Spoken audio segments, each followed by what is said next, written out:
لیکن یاد رکھنا اس طرح کے تم کتنے بھی قصے گڑھ لو گے دنیا نہیں مانے گی، اس لیے کہ حلالیوں کو اس طرح کی دلیلوں کی ضرورت ہی نہیں ہے. حلالی حلال رہیں گے، امام حسین کی قربانیوں کو مانتے رہیں گے اور ان کی قربانیوں کا دم بھرتے رہیں گے، اور الحمدللہ تعالی پوری دنیا کے اندر مولا حسین کے ڈنکے بج رہے ہیں اور ڈنکے بجتے رہیں گے. اور سن لو، اللہ نہ کرے اگر انسان حسین کا ذکر کرنا بند کر دیں گے تو یہ جو شفق کا جمال ہے، امام سیوطی کہتے ہیں یہ جو روزانہ شفق کی اوپر سرخی نظر آتی ہے وہ امام حسین کے شہادت کی بات کی سرخی ہے.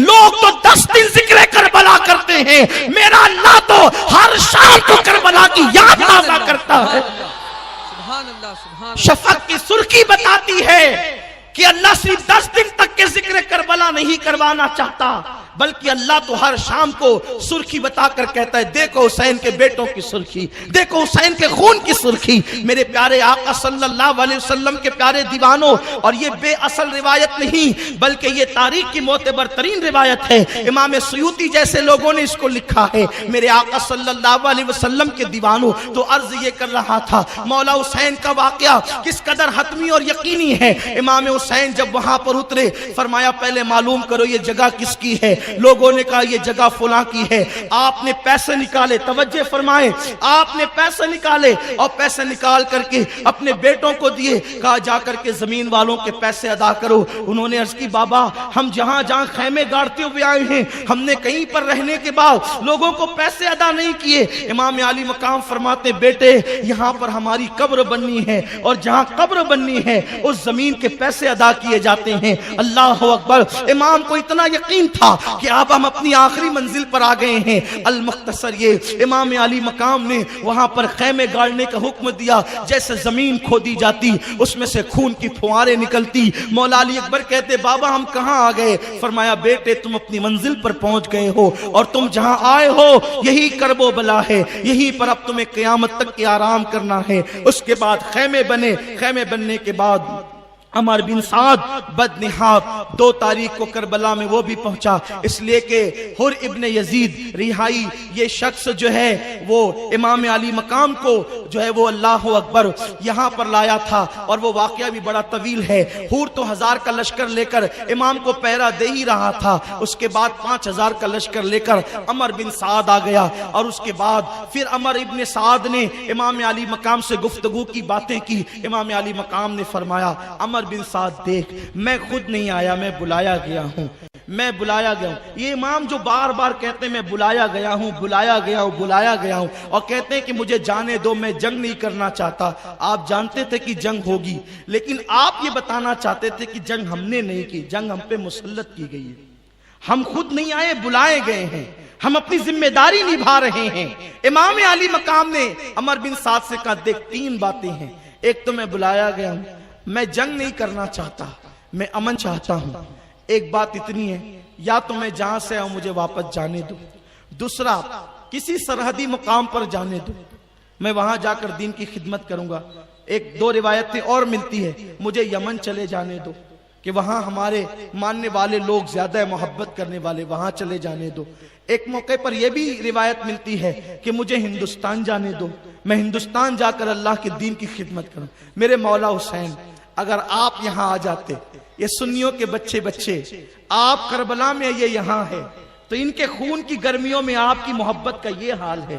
اگر آپ کا مزار یہاں ہوتا میرے مولا ہم اپنے بچوں کو نثار کر دیتے، ہم اپنے بچوں کو وار دیتے. اور آج بھی میرے مولا ہمارا تو جذبات یہ ہیں اگر دین نے پابندی نہ لگائی ہوتی تو ہم آپ کے لیے وہ سب کچھ کر گزرتے جو ایک عاشق کی ذمہ داری ہوتی ہے. لیکن شریعت کی حدود بھی ہمیں رکھنی ہوتی ہے، اس لیے ہم شریعت کی حدود میں رہ کر کے کسی سے محبت کرتے ہیں. میرے پیارے آقا صلی اللہ علیہ وسلم کے پیارے دیوانوں اندازہ تو فرمائیں. اور یا ایک بات یہ بھی فرمائی کہ مجھے یزید کے پاس جانے دو، میں اس سے خود بات کروں گا کہ وہ ایسا کیوں چاہتا ہے. اس نے خط لکھا اور عبید اللہ ابن زیاد کو بھیجا. ابن زیاد بدنہاد اس نے وہ پڑھا اور پڑھنے کے بعد اس نے کہا باتیں تو ٹھیک ہے، اس کو مان بھی لے سکتے ہیں، لیکن وہاں پر ایک بدبخت بیٹھا ہوا تھا، اس کا نام شمر بل بن جل جوشن تھا، یہ مبروس کتا تھا، برسی کتا. حضور نے حدیث میں کتا کہا. جب ہم تقریر میں کسی کو کتا کہتے ہیں تو لوگ کہتے ہیں دیکھو گالی دیتے ہیں. حضور نے فرمایا میرے حسین کو ایک برسی کتا قتل کرے گا. اس کے بدن پر جگہ جگہ برس کے نشان تھے، داغ تھے، کوڑ تھا اس کے بدن پر، اور وہ جو ہے وہ برس زدہ تھا. اس نے کہا شمر نے، ابن زیاد اگر یہ بات یوں ہی اوپر طے ہو گئی تو تیری عزت اور عظمت کا کیا؟ حسین کو تو اپنا مطیع بنا. اور میں نے تو سنا ہے کہ عمر بن سعد جو ہے وہ راتوں میں دیر گئے تک حسین سے بیٹھ کر ساز باز کرتا ہے. اس کو غصہ آ گیا، اس کو شمر نے چڑھا دیا تو شمر کے ساتھ اور فوج بھیجا اور کہا کہ اگر عمر بن سعد لڑتا ہے تو ٹھیک ہے، ورنہ تو اس کو قتل کر دے اور اس کا سر میرے پاس بھیج اور حسین سے تو لڑ. یہ جو شمر تھا، شمر یہ بدبخت، اس کی رشتہ داری جو ہے وہ حضرت عباس علمدار سے یہ ہوتی تھی کہ عباس علمدار کی جو امی جان تھی، ان کی امی جان کے یہ بھائی کا بیٹا تھا. یعنی کہ حضرت ام بنین جو عباس علمدار کی امی تھی، یہ شمر کی پھوپھی لگتی تھی. تو اس نے آتے ہوئے کہا کہ ابن زیاد میں جا تو رہا ہوں، حسین کو معاذ اللہ ضرور قتل کروں گا، لیکن اس کے ساتھ میرے 4 رشتہ دار بھی ہوتے ہیں، عباس ابن علی، عمر ابن علی، عثمان ابن علی، عبداللہ ابن علی. یہ 4 میرے رشتہ دار ہیں، ان کے نام امان لکھ دے کہ ان کو کوئی قتل نہ کرے. اس نے لکھ دیا اور یہ آیا. ایک بات یہاں پر یہ بھی عرض کروں کہ لوگ یہ کہتے ہیں کہ مولا علی کے خلفائے راشدین سے جھگڑے اور اختلاف تھے. ارے جس سے جھگڑے ہوتے ہیں ان کے نام، اپنی اولاد کے نام، ان کے نام پہ اولاد کا نام نہیں رکھا جاتا. مولا علی کو حضرت عمر سے اتنا پیار تھا کہ انہوں نے اپنے بیٹے کا نام حضرت عمر کے نام پہ رکھا تھا. مولا علی نے اپنے ایک بیٹے کا نام حضرت عثمان غنی کے نام پہ رکھا تھا. اس سے پتا چلا کہ حضرت علی ان کو بزرگ مانتے تھے، اور حدیث پاک ہے کہ اپنے بچوں کے نام بزرگوں کے نام پہ رکھو. تو علی نے جن کو بزرگ مانا، آج اگر کوئی ان کو گالی دیتا ہے تو گویا کہ وہ علی کے بزرگوں کو گالی دیتا ہے، اور وہ کیسے محب اہل بیت ہو سکتا ہے؟ یہ بات بہت خیال کرنے کی ہے میرے پیارے آقا علیہ السلام کے پیارے دیوانوں. شمر آیا اور آنے کے بعد عمر سعد سے کہا کہ دیکھ اگر تو نہیں لڑتا اور ساز باز کرتا ہے تو میں تجھے قتل کر کے ابن زیاد کے پاس بھیج دوں گا، اور پھر جو ہے میں لڑائی کروں گا اور رے کی حکومت تیری چلی جائے گی، تہران جس کو کہتے ہیں اس کی حکومت چلی جائے گی. پھر اس کو جوش آ گیا اور اس نے کہا کہ جو بھی ابن زیاد کہے گا میں کرنے کے لیے تیار ہوں. نتیجہ یہ ہوا 7ویں محرم کو امام علی مقام اور ان کے خاندان کے لوگوں پہ پانی بند کر دیا گیا. 9ویں محرم کی عصر کے بعد اللہ اکبر یہ پورا لشکر لے کر 22,000 کا لشکر. لوگوں کو حیرانی ہے، مورخین بھی حیران ہیں کہ 72 لوگوں سے نپٹنے کے لیے 22,000 کے لشکر کی ضرورت کیا ہے. یہ تمہیں نہیں پتا ہے، وہ یزیدیوں کو معلوم تھا کہ یہ جو 72 ہے نا، 72 یہ 72 اس دور کے سب سے بہتر ہے. یہ جو 72 ہیں یہ اس دور کے سب سے بہتر ہیں، علم میں، تقوی میں، عمل میں، طاقت میں، قوت میں. کوئی فلسفہ نہیں، کوئی افسانہ نہیں، کوئی اللہ اکبر واقعہ نگاری نہیں، لیکن وہ علی کے گھرانے کے لوگ تھے جو 72 تھے. اس لیے ان کو اندازہ تھا کہ اس کے لیے اتنا بڑا لشکر بھیجنا ہوگا کہ آسانی کے ساتھ ان کو نپٹا نہیں جا سکتا. 9ویں محرم کو عصر کے بعد عمر بن سعد، شمر، یہ پلید لوگوں نے گھوڑے دوڑانے شروع کیے. مولا حسین میدان کربلا میں اپنے خیمے کے دروازے پر اپنی تلوار سے ٹیک لگا کر کے یوں آنکھیں بند کیے ہوئے تھے. گھوڑوں کے دوڑنے کی آواز آئی. امام نے کہا عباس آواز کیسی؟ عرض کی مولا وہ حملہ کرنا چاہتے ہیں. ارشاد فرمایا ان سے کہہ دو لڑائی لڑنی ہی ہے تو عصر کا وقت ہو رہا ہے، شام کا وقت ہے. اگر دیلم کے دشمن بھی جہاں پر یہ لشکر جا رہا تھا، عمر بن سعد کو پہلے دیلم لڑنے کے لیے بھیجا جا رہا تھا، لیکن وہاں سے ان کافروں کو روک کر کے پہلے ان بزرگوں کو ان سے لڑنے کے لیے اس کو روانہ کیا گیا کہ وہ جنگ روک دو، پہلے ان سے جنگ کرو. یعنی کافروں سے بڑھ کر ان سے دشمنی تھی، ان سے جنگ کرو. تو آپ نے فرمایا کہ دیلم کے کافر بھی اگر تم سے کہتے کہ شام کا وقت ہے، ابھی جنگ نہیں کرنا، کل صبح کرنا، تو تم ٹائم دے دیتے. میں اس لیے ٹائم چاہتا ہوں کہ یہ 9 محرم گزر جائے، 10ویں شب عاشور کی آئے، تو یہ رات ہم قرآن کی تلاوت کر لیں، ہم سجود کریں، اللہ کی عبادت کریں اور اپنے رب کو کی بارگاہ میں آنسوؤں کی سوگات پیش کریں. ایک رات ہمیں عبادت کے لیے دے دو، پھر صبح جو ہوگا اللہ مالک ہے. میرے پیارے آقا صلی اللہ علیہ وسلم کے دیوانوں، میں اتنے حسینیوں سے کہنا چاہتا ہوں جو یہاں سے لے کر وہاں تک بیٹھے ہوئے ہیں، جن کو بیٹھنے کے لیے جگہ نہیں وہ کھڑے ہوئے ہیں، جو لوگوں کو کھڑے رہنے کی جگہ نہیں وہ چھتوں پر ہیں. ان سب حسینیوں سے میں کہنا چاہتا ہوں کہ امام حسین پر جنگ مسلط کی جا رہی ہے، لیکن امام حسین یزیدیوں سے مہلت مانگتے ہیں. ہم ابھی جنگ نہیں کریں گے، عاشورہ کی رات ہمیں عبادت کے لیے دے دو. ہم تلاوت کرنا چاہتے ہیں، اللہ کی عبادت کرنا چاہتے ہیں، رب کی بارگاہ میں آنسوؤں کی سوگات پیش کرنا چاہتے ہیں. لیکن اے حسینیوں، میں تم سے پوچھنا چاہتا ہوں، یہ شب عاشور تم کیسے گزارتے ہو؟ گلیوں میں گھوم کر، مستی مذاق کر کے، میلے ٹھیلوں میں جا کر ذرا سوچو حسین کے دل پر کیا گزرتی ہوگی جب تم شب عاشور ہول ہپاڑ میں، کھیل کود میں گزارتے ہوں گے. اب تو لوگوں کا حال یہ ہے، لوگوں کے ہاتھ میں موبائل ہے، لوگ گیم کھیلتے ہوئے بیٹھتے ہیں. کوئی لوڈا گیم کھیل رہا ہے، کوئی تاش کے پتے کھیل رہا ہے، کوئی کچھ کھیل رہا ہے. یہ میری مائیں اور بہنیں آئی ہیں، اللہ اکبر، دور دور سے یہ آتی ہے، شریک ہوتی ہے. میں ان کو سیدہ زینب کا واسطہ دے کر پوچھتا ہوں، یہ لوگ بھی عاشورہ کی رات میں 2-2, 3-3 بجے تک اپنے بچوں اور بچیوں کو لے کر کے ادھر ادھر بھٹکتے رہتے ہیں. شب عاشور میں میری بہنوں، زینب کی روح کو تکلیف نہ پہنچاؤ، میرے بھائیوں، روح حسین کو تکلیف نہ پہنچاؤ.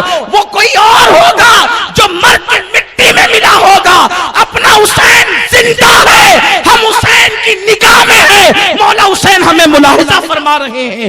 تو اچھا کرتے ہو تو بھی حسین دیکھتے ہیں، برا کرتے ہو تو بھی حسین کی نگاہوں میں ہو. اس لیے یاد رکھنا، شب عاشور ہو یا زندگی کی کوئی شب ہو، کبھی گناہ میں نہ گزارنا، کبھی بے حیائی میں نہ گزارنا، کبھی بے پردگی میں نہ گزارنا، کبھی اللہ رسول کی نافرمانی میں نہ گزارنا. مولا حسین کے مقصد کو پورا کرو. کتنی بڑی قربانی دی ہے، اللہ اکبر. پھر اس کے بعد جب رات آتی ہے، وہ رات اللہ اکبر، میدان کربلا میں حسین کا ہر خیمہ بھرا ہوا ہے. حسین کا یہ جملہ یاد رکھے، حسین کا ہر خیمہ بھرا ہوا ہے. کئی بھائی ہیں، کئی بچے ہیں، کئی بھتیجے ہیں، کہیں یار ہیں، کہیں آوان و انصار ہیں. اتنے میں میرے مولا ایک حجرے میں عشاء کی نماز کے بعد سارے ساتھیوں کو جمع کرتے ہیں. جمع کرنے کے بعد اپنے ساتھیوں میں خطبہ دیتے ہیں. ذرا دیکھو، اگر کسی کا ساتھی بننا ہے تو حسین کے ساتھیوں کی طرح بنو. مولا حسین اپنے ساتھیوں کو بلا کر کہتے ہیں، دیکھو آپ لوگوں کو پتا ہے کہ نانا نے کہا تھا کہ میرا حسین کربلا میں شہید ہوگا. وہ کل کا دن ہے، وہ دن آ گیا ہے. یہ میرے خون کے پیاسے ہیں، یہ مجھے شہید کر دیں گے، اس کے بعد یہ ٹھنڈے بیٹھ جائیں گے. اس لیے میں اپنے گھر والوں سے بھی کہتا ہوں، اپنے بھائی بھتیجوں سے بھی کہتا ہوں، اپنی بیویوں سے بھی کہتا ہوں، اپنی بیویوں سے کہتا ہوں، کوئی علی اکبر کا ہاتھ پکڑے، کوئی قاسم کا ہاتھ پکڑے، کوئی اصغر کو گود میں لے، میں چراغ بجھا دوں گا. یہ سب نکل کر کے چلے جائیں. ساتھیوں سے، آوان و انصار سے کہتا ہوں، یہ سب چلے جائیں. وہ میرے خون کے پیاسے ہیں. دن تڑکنے سے پہلے، دن نکلنے سے پہلے تم لوگ دور چلے جانا. یہ مجھے پائیں گے، یہ شہید کر دیں گے، میرا مقصد پورا ہو جائے گا، ان کا مقصد پورا ہو جائے گا، تمہاری جانیں بچ جائے گی. اس وقت مولا نے خطبہ دیا اور خطبہ دینے کے بعد جلتا ہوا چراغ آپ نے اپنے ہاتھوں سے بجھا دیا. چراغ بجھ گیا. امام علی مقام نے کہا، میں نے آنکھیں بند کر لی ہے، چراغ بجھا دیا ہے، اندھیرے میں نکل کر کے چلے جاؤ جس کو جانا ہے. لیکن اس حجرے کے اندر تو، اس خیمے کے اندر تو آنسوؤں کی سسکیوں کی آواز بڑھتی جاتی ہے. بہت دیر گزر گئی. اس کے بعد میرے امام نے چراغ روشن کیا. جب چراغ روشن ہوا تو دیکھا کہ جتنے تھے اتنے بیٹھے رہے. اس کے بعد حضرت مسلم ابن اوسجا نے کہا، حسین ہمیں آپ نے یہ سمجھا کہ ہم آپ کو چھوڑ کر چلے جائیں گے؟ خدا کی عزت کی قسم، اگر آپ کو چھوڑ کر جائیں گے تو میدان محشر میں شفاعت کی بھیک کس سے مانگیں گے؟ حضرت عباس نے کہا، مولا حسین کیا تم نے ہمیں وفادار نہ سمجھا جو آپ جانے کی بات کرتے ہیں؟ آپ کو چھوڑ کر جائیں گے، فاطمہ الزہرا کو کیا منہ دکھائیں گے؟ قیامت میں فاطمہ کہے گی میرے لگتے جگر کو چھوڑ کر تم بھاگ گئے تھے، ہم کیا منہ دکھائیں گے؟ یہ نہیں ہو سکتا حسین، ہم آپ کو چھوڑ کر نہیں جائیں گے، بلکہ خدا کی قسم ہمارے جسم میں خون کا ایک قطرہ ہوگا، اس وقت تک ہم آپ کو میدان کربلا میں بھی نہیں جانے دیں گے۔ بیویوں نے کہا حسین ہم اجڑتا ہوا سہاگ دیکھیں گے، ہمارے ہاتھوں میں ہتکڑیاں، آپ کہتے ہیں نا کہ آپ کے بعد ہاتھوں میں ہتکڑیاں ہوگی، ہم برداشت کریں گے، اس لیے کہ جس کے ساتھ پھولوں کی صحت پر زندگی گزاری ہے اس کی محبت میں کانٹوں کی راہ بھی ہم چلنے کا حوصلہ رکھتے ہیں۔ مولا حسین نے سب کو دعا دی اور فرمایا سب اپنے اپنے حجرے میں جاؤ اور عبادت کرو، تلاوت کرو۔ آج کی رات گویا کہ 1377 سال پہلے میدان کربلا میں ایک سونی سونی سی رات تھی، دو لشکر تھے، ایک طرف 72 تھے، دوسری طرف 22,000، اور فرات کے کنارے پر فرات موجے مار رہا تھا۔ اس وقت صرف فرات کی شریر آوازیں تھی، لیکن اگر آج کوئی کربلا جا کر دیکھے، کل 22,000 جو کر و فر کے ساتھ وہاں پر ناچ رہے تھے، آج ان کا نام و نشان نہیں، لیکن آج کے دن کوئی جائے کربلا میں اس کو یوں لگے گا جیسے گنبد خضرا کی ساری بہاریں یہیں پر برس رہی ہے، مکے کی ساری بہاریں یہیں پہ برس رہی ہے۔ اللہ اکبر! اس وقت کربلا کا منظر کیا ہوگا یہ تو آپ انٹرنیٹ پر بھی دیکھ سکتے ہیں۔ کیا وہاں پر اللہ اکبر حسین کے بہت زیادہ چاہنے والوں کی بھیڑ ہوگی، ایسا جمگٹا کہ تل رکھنے کو جگہ نہیں۔ میرے پیارے آقا علیہ الصلوۃ والتسلیم کے پیارے دیوانوں، لیکن کہاں گیا وہ شامی اللہ اکبر حاکم کہاں گیا جسے دنیا یزید کہتی ہے؟ نہ آج اس کا نام نہ اس کی اولاد کا نام، گویا کہ تاریخ بتا رہی ہے جو اللہ کے لیے حق پر اپنا سب کچھ لٹا دیتا ہے، اگر اس کی زندگی میں کوئی اس کی قدر کرے نہ کرے، لیکن آنے والا دور حق کو ضرور پہچانتا ہے، حقانیت کو ضرور پہچانتا ہے۔ اب اللہ صبح تڑک رہی ہے، صبح کا اجالا پھیل رہا ہے، اور 10ویں محرم آتی ہے، شب عاشور گزرتی ہے اور یوم عاشور کا آغاز ہوتا ہے۔ مولا حسین نے تیمم کیا، پورے خیمے والوں نے تیمم کیا، اور اس کے بعد کربلا کے اندر اذان کے لیے جسے بحیثیت مؤذن مقرر کیا گیا وہ ہم شبیہ رسول تصویر مصطفیٰ علی اکبر تھا۔ میدان کربلا کی صبح علی اکبر کی اذان سے ہوئی۔ اللہ اکبر! گویا اس اذان کی بلائیں اذان بلالی لے رہی ہو۔ اللہ اکبر! بلال بھی اذان پڑھتے تھے، عرش والے جس کی مشتاق ہوتے تھے، لیکن آج ہم شبیہ مصطفیٰ، ہم شبیہ رسول اللہ اکبر کربلا کی دھرتی پر اذان دے رہا ہے، اور اکبر کی اذان کی آواز سے کربلا کی صبح کا آغاز ہوتا ہے۔ صبح ہوتی ہے، امام علی مقام نماز فجر پڑھاتے ہیں، اور اس کے بعد پھر آپ فوج کو ترتیب دیتے ہیں، ادھر 72 تن ہے، ادھر 22,000 ہے، اور اس کے بعد میدان کرب و بلا کے اندر جنگ کا آغاز ہوتا ہے۔ لیکن جنگ کے آغاز سے پہلے مولا حسین میدان کربلا میں کھڑے ہو کر اتمام حجت کے لیے ایک خطبہ ارشاد فرماتے ہیں۔ وہ خطبہ کا اختصار کے ساتھ یہ ہے کہ لوگوں یہ بتاؤ، میں نے کوئی چوری کی ہے، میں نے کوئی ڈاکہ ڈالا ہے، میں نے کسی کو ناحق قتل کیا ہے، میں نے کسی پہ ظلم کیا ہے، میں نے کوئی گناہ کیا ہے، میں نے کسی کو ستایا ہے، میں نے کسی کا دل دکھایا ہے، بتاؤ میں نے کیا کیا ہے؟ لوگوں کیا تمہیں نہیں پتا اس وقت روئے زمین پر کیا سب سے افضل میں نہیں؟ امام علی مقام نے اپنی فضیلت خود بیان کی، اس لیے کہ جب لوگ فضیلت بھول جائیں تو مولا حسین اپنی ذمہ داری محسوس کر رہے تھے۔ فرمایا بتاؤ اس وقت رسول پاک کا حقیقی نواسا روئے زمین پر کیا میرے سوا کوئی ہے؟ کوئی ہے؟ کیا میں فاطمہ کا بیٹا نہیں؟ کیا میں علی کا لگتے جگر نہیں؟ جا کے پوچھو، اس وقت جابر ابن عبداللہ موجود ہے، اس وقت اکابرین صحابہ کی اولادیں موجود ہیں جنہوں نے اپنے کانوں سے سنا، اور جنہوں نے اپنے باپ داداؤں سے اپنے کانوں سے سنا کہ رسول اللہ نے فرمایا حسین و منی وانا من الحسین، حسین مجھ سے، میں حسین سے، میں وہی ہوں جس کو نبی سنتے تھے، میں وہی ہوں جس کو نبی چومتے تھے، میں وہی ہوں جس کے لیے سجدے طویل کرتے تھے۔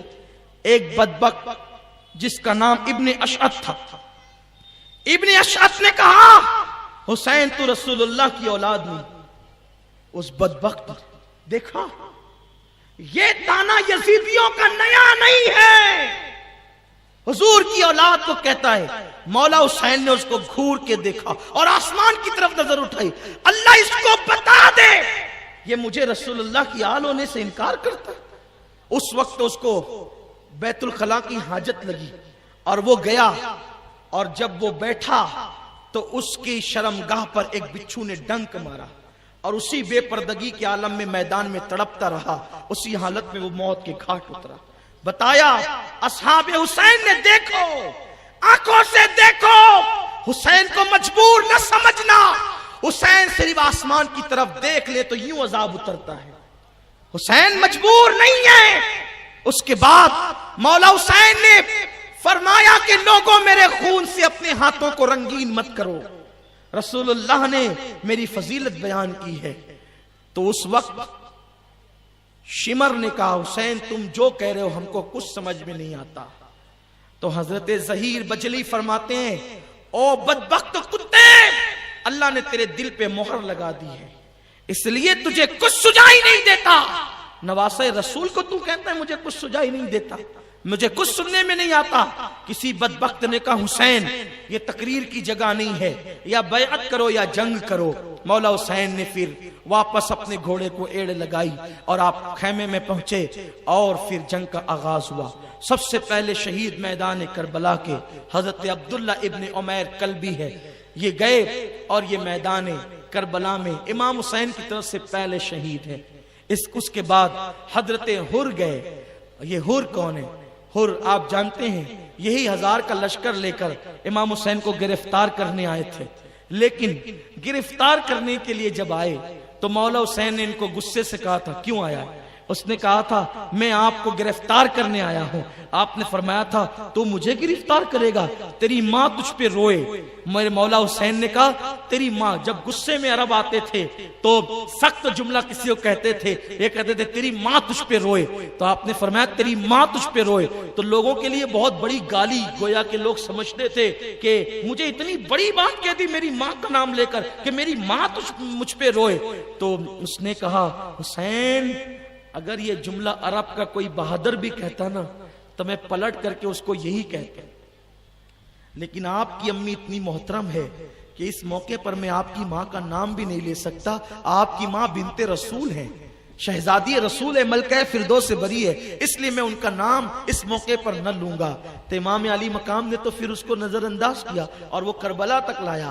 اللہ کو یہ ادا حر کی اتنی پسند آ گئی کہ جو فاطمہ کے نام کا احترام کرتا ہے وہ یزیدی کے خیمے میں رہے، اللہ کو گوارا نہیں۔ عین جنگ کے موقع پہ اللہ نے حر کو پلٹنے کی توفیق عطا فرمائی، اور حر واپس ادھر آ گئے، یزیدیوں کو چھوڑ کے اس طرف آ گئے، عین جنگ میں ادھر آ گئے اور کہا مولا مجھے معاف کر دو۔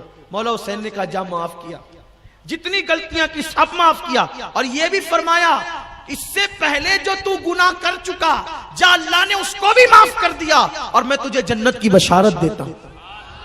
اور حر جو ہے لڑنے کے لیے گئے اور خوب قتل کیا لوگوں کو، واپس آئے، کہا مولا آپ راضی ہیں؟ فرمایا کہ میں تجھ سے راضی ہوں اور تو جہنم سے آزاد ہے، حر ہے، تیری ماں نے تیرا نام حر رکھا آزاد، جا تو جہنم سے آزاد ہے۔ اس کے بعد پھر پلٹ کر کے گئے اور چاروں طرف سے گھیر لیے گئے اور پھر شہید ہو گئے۔ حضرت قیس شہید ہوئے، مسلم ابن اوسجہ شہید ہوئے، حضرت حارث شہید ہوئے، اس طریقے سے حبیب شہید ہوئے۔ یہ شہادت کا سلسلہ چلتا رہا جب تک کہ آوان و انصار حسین موجود رہے۔ کسی بھی خاندان کے فرد کو ان لوگوں نے میدان کربلا میں جانے نہیں دیا۔ جب سارے غلام شہید ہو گئے تو اب باری ہاشمی نوجوانوں کی آئی۔ جو امام حسین کے خاندان کے لوگ تھے ان کی تعداد 32 بتائی جاتی ہے، 32، جس میں سے امام حسن کے 4 بیٹے، مولا علی کے دوسری بیوی کے 4 بیٹے، اس طریقے سے حضرت عقیل کے 3 بیٹے، اس طریقے سے حضرت عبداللہ ابن جعفر کے 2 بیٹے، امام حسین کے 2 بیٹے، یہ جو شہید ہوئے ہیں، اس طرح سے تعداد بنتی ہے 32۔ تو جس وقت میدان کربلا میں غلام شہید ہو گئے تو خاندان کے لوگوں کی باری آئی۔ سب سے پہلے حضرت مسلم ابن عقیل کے بیٹے گئے، وہ لڑے۔ حضرت عقیل کے بیٹے گئے، وہ لڑے، وہ شہید ہو گئے۔ مولا حسین دیکھ رہے ہیں، ایک ایک کا لاشا اٹھاتے ہیں، لا کر کے رکھتے ہیں۔ اس کے بعد حضرت امام حسن کے 3 بیٹے گئے، وہ لڑے۔ اس کے بعد مولا علی کے دوسرے 4 بیٹے گئے، وہ لڑے، وہ بھی سب شہید ہو گئے۔ تو اب جب چنندہ لوگ اب بچے، سارے خیمے خالی ہو گئے، چند نفوس بچے، تو اس وقت سیدہ زینب جو امام حسین کی چھوٹی بہن تھی، وہ آئی اور آنے کے بعد کہنے لگی، بھیا امی نے دنیا سے جاتے جاتے تمہیں چند نصیحتیں اور وصیتیں کی تھی۔ امام حسین نے فرمایا ہاں۔ تو عرض کیا اس میں سے ایک وصیت یہ بھی تھی کہ کبھی میری زینب کا دل نہ دکھانا، اور زینب جو کہے اس کو مان لینا۔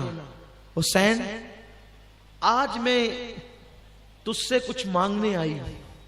ایک بہن ہے، تصور کریں، ایک بہن ہے اور بھائی اس پوزیشن میں ہے کہ وہ سب لٹا چکا ہے، کچھ نہیں ہے بھائی کے پاس، بظاہر گھر بھی نہیں ہے، گھر سے بے گھر ہے، مدینے کی پھولوں کی صحت چھوڑ کر کربلا کی ریت پر ہے، تپتی ہوئی ریت پر۔ اور ایک بہن بھائی کے پاس آ کر کہتی ہے، تیری بہن آج تجھ سے کچھ مانگنا چاہتی ہے۔ لیکن بھائی نے بہن کا اتنا خیال کیا کہ بظاہر کچھ نہ ہوتے ہوئے بھی کہا، زینب جو مانگو گی دیں گے، آج مانگو کیا مانگتی ہو۔ سخی کے لال تھے، بہن نے کہا کہ کچھ مانگنا چاہتی ہوں، تو بھائی نے کہا دیں گے۔ اتنے میں بہن پیچھے مڑی اور اشارہ کیا، بیٹو باہر نکل آؤ۔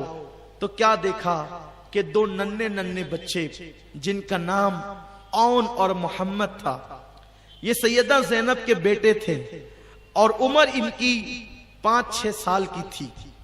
اپنے قد سے اونچی تلوار اٹھا کر یہ آئے۔ مولا حسین نے دیکھا، آنکھیں پھٹی کے پھٹی رہ گئی، یہ کیا ہے؟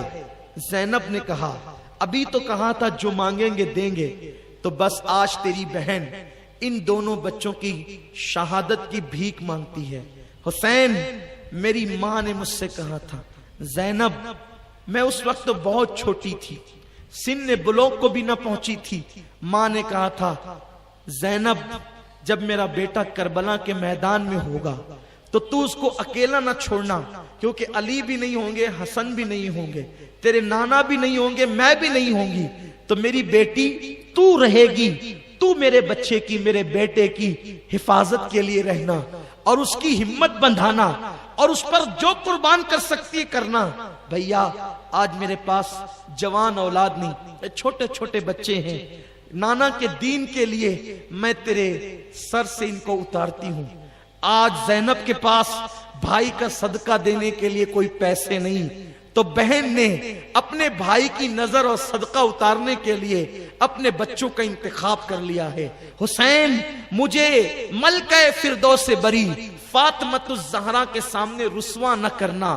اگر قیامت کے دن فاطمۃ الزہرا نے کہا زینب کیا میرے بیٹے سے زیادہ تیری اولاد قیمتی تھی، تو میں قیامت میں فاطمہ کو جواب کیا دوں گی؟ اس لیے روکنا نہیں بھیا۔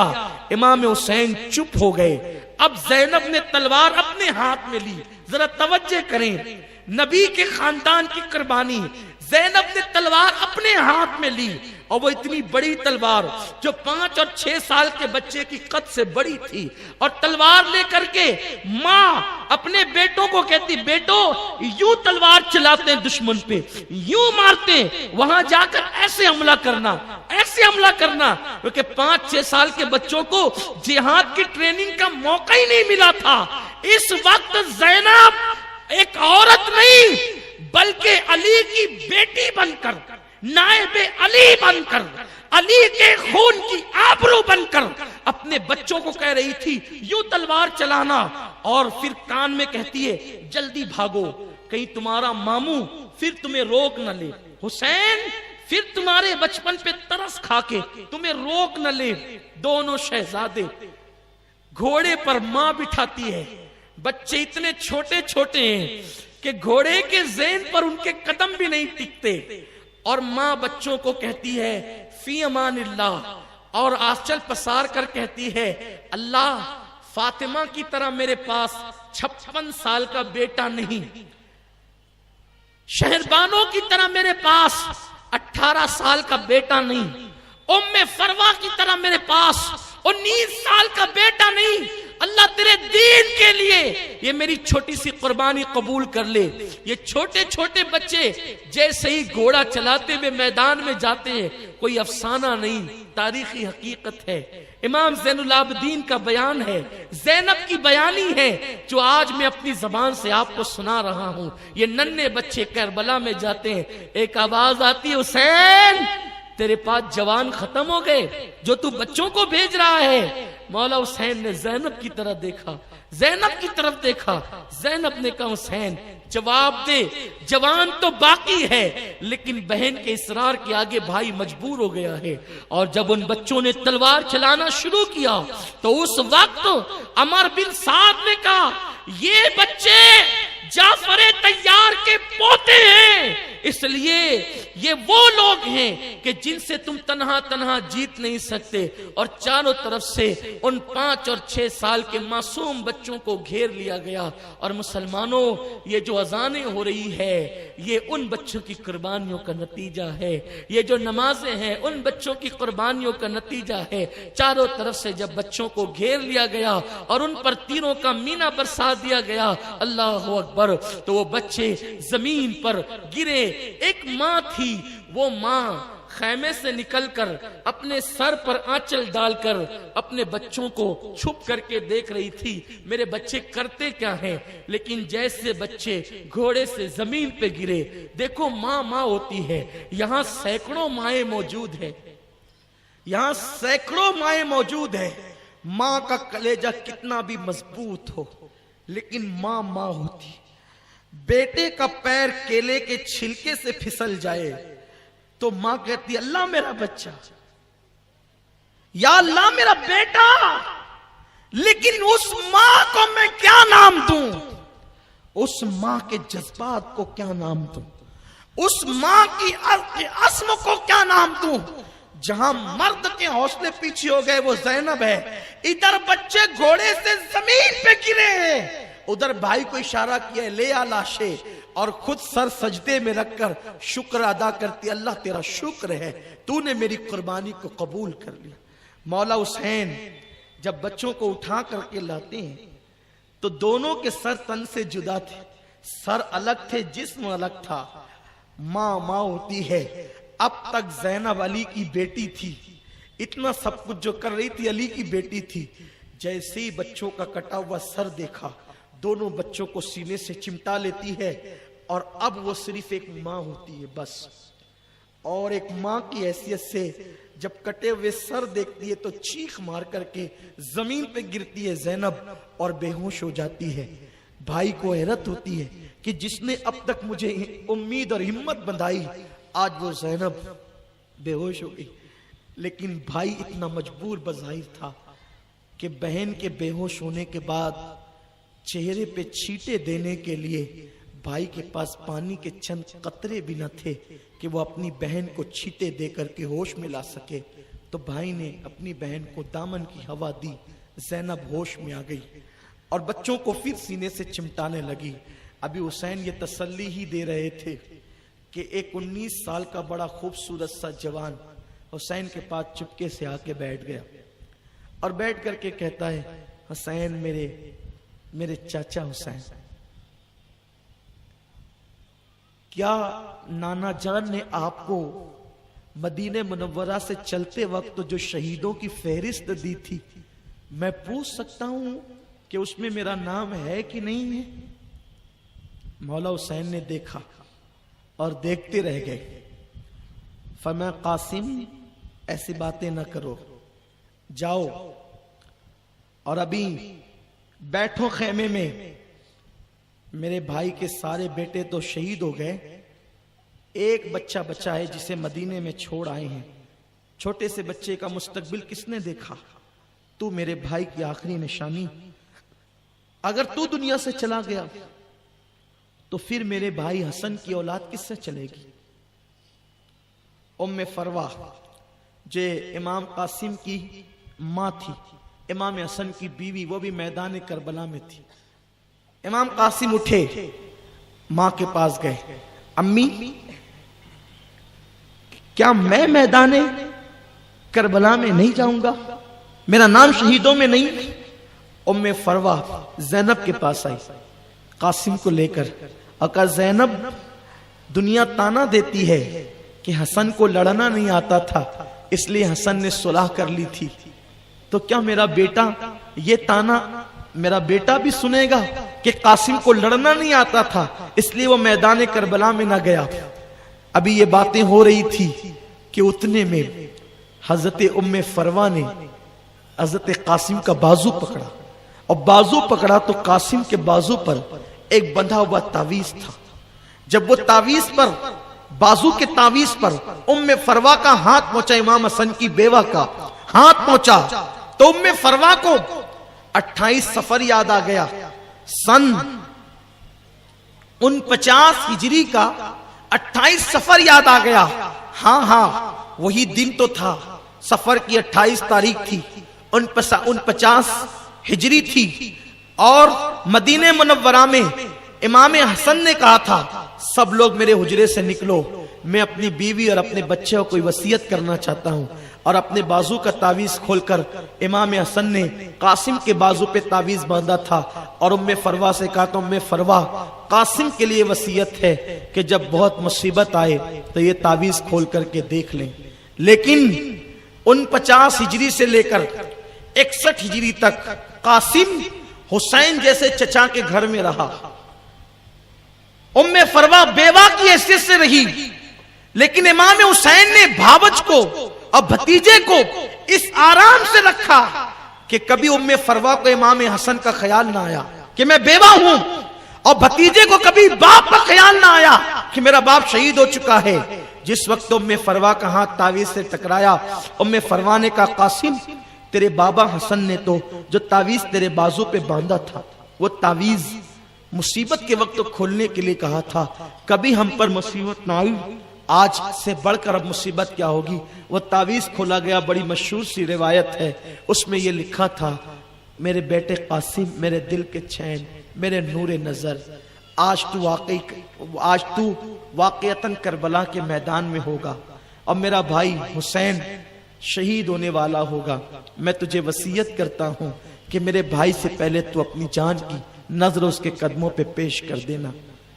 زینب, ام فروا, شیر بانو, رباب, یہ عورتیں مل کر مولا حسین کے پاس آتی ہے اور کہتی ہے اس بچے کو جانے دو کربلا میں, کیونکہ اس کا بابا اس کو شہادت کی سند دے کر گیا ہے.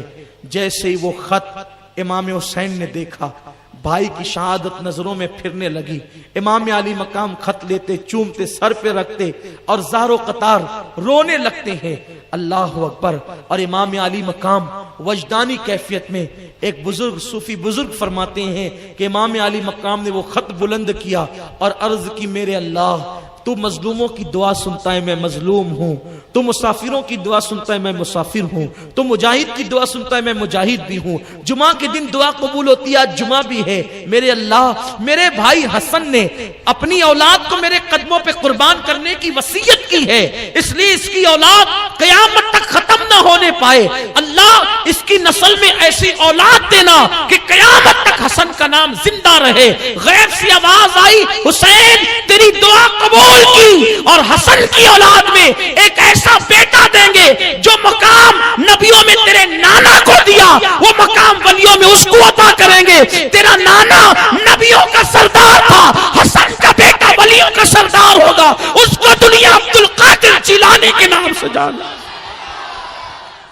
میرے غوث کی شان یہ ہے, اسی لیے غوث پاک منبر پر بیٹھ کر کبھی کبھی فرماتے تھے کہ میں اپنے دادا حسن مجتبی کی دعا بن کر آیا, میں اپنے دادا امام حسین کی فریاد کا جواب بن کر آیا ہوں. اللہ اکبر.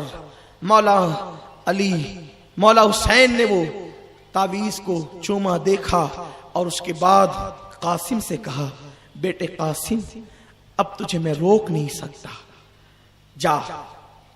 میدان کربلا میں 19 سال کا بھتیجا امام حسین اس کا ہاتھ پکڑتے ہیں اور اس کو گھوڑے پہ بٹھانے لگتے ہیں مولا قاسم کو. ام رباب کہتی ہے حسین تھوڑا ٹھہرو، حسین تھوڑا ٹھہرو. امام حسین کہتے کیوں؟ عرض کرتی ہے جب امام حسن شہید ہونے لگے تھے تو انہوں نے مجھے اپنا امامہ دیا تھا اور کہا تھا کہ آج میرا قاسم 7 سال کا ہے، جب میرا قاسم کربلا میں جانے لگے گا تو میرا امامہ اس کے سر پہ باندھ دینا، میرے بیٹے کا امامہ، میرے بیٹے کے سر پہ میرا امامہ باندھ دینا. اس کے بعد ایک صندوق کھولتی ہے اور امامہ نکالتی ہے. دیکھو کتنا یقین ہے نبی کی اہل بیت کو کہ کربلا ہوگا اور کون کون شہید ہوگا. حضور نے سب خاندان والوں کو بتایا تھا. امامہ نکالتی ہے، کہا حسین یہ آپ کے بھائی حسن مجتبیٰ کا امامہ اپنے ہاتھ سے باندھے. امام قاسم کو امام حسین اپنے ہاتھ سے امامہ باندھتے ہیں. امام قاسم بہت خوبصورت تھے. نبی کا گھر بھی کیا گھر ہے کہ اس گھر کا ہر ایک بچہ جہاں پیدا ہوا شیر خدا معلوم ہوتا ہے. اور محمد مصطفیٰ کے باغ کے سب پھول ایسے ہیں یہ بن پانی کے تر رہتے ہیں مرجھایا نہیں کرتے. آج اس قوم نے ان آقاؤں کی قربانی کو بھلا دیا، فراموش کر دیا. ان یزیدیوں نے جو ظلم کیا تھا وہ تو کیا تھا، لیکن آج یہ کلمہ پڑھنے والی امت ان کی قربانی کا ذکر بھی نہیں کرتے. مسجدوں میں خاموشی، مدارس میں خاموشی، بیان گاہوں میں خاموشی. آج کی رات خدا جانے کن کن کے تذکرے ہوں گے، لیکن امام علی مقام کی قربانیوں کا ذکر نہیں ہوگا. لوگوں کیا ان کا یہی حق تھا کہ اتنی بڑی قربانی؟ سوچو ایک چچا اپنے بھتیجے کے سر پہ امامہ باندھتا ہے اور یہ کہہ کر کے بیٹے جاؤ تیری اور اپنی ملاقات اب میدان محشر میں ہوگی، اور جب حوض کوثر کے کنارے بیٹا تیرے بابا سے ملاقات ہو تو میرا سلام کہنا اور کہنا کہ چچا ان قریب ملتے ہیں آپ سے. علی اکبر امام قاسم مولا حسن کا بیٹا گھوڑے پہ بیٹھتے ہیں اور اس کے بعد ام فروا اپنے بیٹے کو آخری مرتبہ دیکھتی ہے. ہائے وہ مائیں کیسی مائیں ہوگی جنہوں نے اپنے بیٹوں کو اللہ کے دین پہ قربان کیا. آج کی مائیں اگر بیٹا داڑھی رکھ لے تو ماں کہتی ہے کیا تو بڈھا ہو گیا جو ابھی سے داڑھی رکھ رہا ہے. اگر سر پہ ٹوپی پہننے کا عادی بنے تو ماں کہتی ہے یہ ملا گیری چھوڑ. اللہ اکبر. آج مائیں اپنے بیٹوں کو کہتی ہے پیسے لے اور فلم دیکھ کر کے آ. اے ماں تو اپنے آپ کو جہنم میں نہ ڈال، جہنم کا ایندھن نہ بنا. اگر ماں بننا ہے شہر بانو جیسی ماں بن، ام فرما جیسی ماں بن. ماں نے اپنے بیٹے کو آخری نظر دیکھا اور دیکھنے کے بعد نظر آسمان کی طرف اٹھ گئی. امام قاسم جب میدان کربلا میں قدم رکھتے ہیں، امام قاسم کا مقابلہ بہت شہزور پہلوانوں کے ساتھ تھا. امام قاسم کی شہادت مورخین نے بہت شرح و بسط کے ساتھ لکھا ہے، جس کو میں اختصار کے ساتھ حصول برکت کے لیے عرض کر رہا ہوں. اللہ آپ کی دعائیں قبول کرے. جس جس کے دل میں جو جو تمنائیں ہیں اس قاسم، اس دولہا قاسم کی کہ صدقے میں اپنے دلوں میں وہ تمنائیں لے لے. اس لیے کہ قاسم کی نسبت طے تھی حضرت سکینہ کے ساتھ. سکینہ کا شوہر بننے والا تھا قاسم، اور یہ پلان تھا کہ ان قریب قاسم کا رشتہ سکینہ کے ساتھ جو طے ہو چکا ہے تو نکاح بھی ہو جائے گا. لیکن اسی درمیان میں کربلا کا میدان آ گیا، اس لیے وہ شادی دھری کے دھری رہ گئی اور امام قاسم کی شادی نہ ہو سکی. ماؤں کو کس قدر ماؤں کو یہ ہوتا ہے انتظار، میرے جوان بیٹے کی شادی رچاؤں گی. اور پھر وہ قاسم جس کو دیکھ دیکھ کر ام فروا نے زندگی گزاری تھی، جس کو دیکھ دیکھ کر بے وگی کا غم بھلایا تھا، آج وہ قاسم بھی کربلا کے میدان کی طرف جا رہا ہے. کبھی ام فروا سکینہ کا چہرہ، بننے والی بہو کا چہرہ دیکھتی ہے ام فروا، کبھی قاسم کا چہرہ دیکھتی ہے. حسین کے دل پہ کتنے زخم ہیں. ایک تو وہ بیٹی جو سہاگن بننے سے پہلے جس کا سہاگ کربلا میں اجڑنے جا رہا ہے، یہ قربانی ہے خاندان نبوت کی. ہم کیسے بھول جائیں اس خاندان کی قربانی کو. جو لوگ پانی پلاتے ہیں لوگ ان کو تھینک یو کہتے ہیں، جو لوگ چھوٹے سے کام کر جاتے ہیں, گٹر اور سڑکیں بنا دیتے ہیں, ان کے شکریہ اخباروں میں چھپتے ہیں. حسین کا خاندان وہ ہے جس نے گلی کوچوں میں سڑکیں اور نالیاں نہیں بنائی. حسین کا خاندان وہ ہے جس نے پل صراط پر ہمیں گزرنے کا رستہ عطا کیا ہے, ہمیں جنت میں جانے کے لیے راہ ہموار کی ہے. ہمارا قرآن بچایا, ہمارا دین بچایا, ہمارا اسلام بچایا, ہماری اذانیں بچائی, ہماری نمازیں بچائی, ہماری بیٹیوں کی آبرو بچائی. نکلتا ہوا سورج ہر دن اہل بیت کو سلامی دیتا ہے, ڈوبتا ہوا سورج ہر دن اہل بیت کو خراج پیش کرتا ہے. اس لیے کہ لوگ سب کو قربان کر کے خاندان بچاتے ہیں, حسین نے خاندان قربان کر کے اللہ کے دین کو زندگی دی. اس حسین کے دل پہ کیا گزرتی ہوگی. 7 سال کی بیٹی سہاگن بننے سے پہلے جس کا ہونے والا سہاگ کربلا میں لٹنے کے لیے جا رہا ہے. یہاں میں یہ بات بھی کہہ دوں, لوگوں نے کربلا میں کچھ واقعات گڑھ بھی لیے. لوگ کہتے ہیں میدان کربلا میں شادی ہوئی, میدان کربلا میں کوئی شادی نہیں ہوئی. اسی لیے کچھ جاہل لوگ امام قاسم کی مہندی بھی نکالتے ہیں. میں اپنی بہنوں سے کہتا ہوں, عورتوں سے, یہ قاسم کی مہندی کیا ہے؟ لوگ کہتے ہیں کربلا میں لگائے تھی قاسم کو مہندی. ارے مردوں کو تو مہندی لگانا حرام ہے. اور تم سے پوچھتا ہوں, معصوم علی اصغر کو پینے کے لیے پانی نہیں ملا تو قاسم کی مہندی کلانے کے لیے پانی کہاں سے آ گیا؟ اس لیے جہالت نہ کرو, ہوش سے کام لو, سچائی کی طرف رہو, جتنا حق ہے اتنا مانو, غلو مت کرو, نہ گھٹاؤ نہ بڑھاؤ. قاسم کربلا میں چلے. مولا حسین نے جو ہاتھ اٹھا دیے, اللہ میرے بھائی کے بیٹے کی لاج رکھنا. ام فروہ نے جاتے جاتے کہا, قاسم بیٹا 6 سے لڑنا, کیونکہ تیرے بابا کے لیے لوگوں نے یہ الزام لگایا ہے کہ حسن کو لڑنا نہیں آتا تھا. بس اسی شہادت پر آپ اپنی دل میں تمنا لے لیں, گفتگو مکمل کرتا ہوں. امام قاسم جب میدان میں پہنچے تو ارزق نامی پہلوان آپ کے مد مقابل تھا. ارزق, عمر بن سعد نے کہا کہ ارزق تو جا. یہ ارزق وہ پہلوان ہے جس کے بارے میں آیا کہ 1000 لوگوں سے اس کا مقابلہ ہوتا تھا تو یہ لوگوں پہ غالب آ جاتا تھا. ارزق جب امام قاسم کے مقابلے میں جانے کے لیے تھا, اس نے کہا یہ بچہ میں اس کے مقابلے میں جاؤں گا. اس نے جانے سے انکار کیا تو اس نے اپنے بیٹے کو بھیجا. امام قاسم نے اس کے 2 ٹکڑے کیے, دوسرے کو بھیجا, پھر 2 ٹکڑے کیے, تیسرے کو بھیجا, اس کے 2 ٹکڑے کیے, چوتھے کو بھیجا, اس کے 2 ٹکڑے کیے, حتیٰ کہ اب ارزق نامی وہ پہلوان مست ہاتھی کی طرح غصے میں جھلایا اور آیا گھوڑے پہ بیٹھ کر کے, اور اس نے کہا اے بچے تو کون ہے؟ تو آپ نے فرمایا انا قاسم ابن الحسن, میں حسن کا بیٹا ہوں, علی میرا دادا ہے فاتح خیبر. اس نے کہا مجھے جانتا ہے میں کون ہوں, میں ارزق ہوں. ارزق, اور میں یہ جانتا ہوں اور وہ جانتا ہوں وہ جانتا. امام قاسم نے اس کو ہنس کر کہا تو اتنی باتیں کر رہا ہے, یہ جانتا ہوں وہ جانتا ہوں, تجھے تو گھوڑے کے زین سنبھالنا بھی نہیں آتی. جیسے وہ جھکا دیکھنے کے لیے امام قاسم نے وار کیا اور اس کے 2 ٹکڑے کیے. شمر غصے میں جھلا کے کہتا ہے یہ حسن کا بیٹا ہے, یہ اس طریقے سے لوگوں کو قتل کرتا رہے گا. ایک کام کرو, چاروں طرف سے اس کو گھیر لو. اور اس کے بعد امام قاسم کو چاروں طرف سے گھیر لیا گیا. لیکن گھیرنے کے بعد نیزے چلائے, تیر چلائے, تلوار چلائی گئی, اور امام قاسم نے آخری آواز دی یا اماں ادریکنی یا اماں, اے میرے چچا میری مدد کیجئے, میرے چچا میری مدد کیجئے. تو امام قاسم اندر گھستے اتنی اندر چلے گئے تھے فوج میں کہ امام علی مقام کے وہاں پہنچنے تک تھوڑی سی تاخیر ہو گئی. ساری کربلا کی شہادتوں میں 2 شہادتیں ایسی ہیں ہر شہید کو روح نکلنے کے بعد پامال کیا گیا ہے.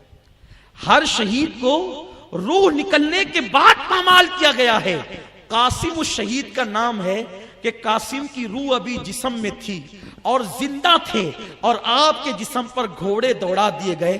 مورخین لکھتے ہیں کہ امام قاسم کی دونوں طرف کی پسلیاں ایک دوسرے میں مل گئی. دونوں طرف کی پسلیاں ایک دوسرے میں مل گئی اور امام قاسم نے جب آواز دی میرے چچا مجھے بچا لو آؤ.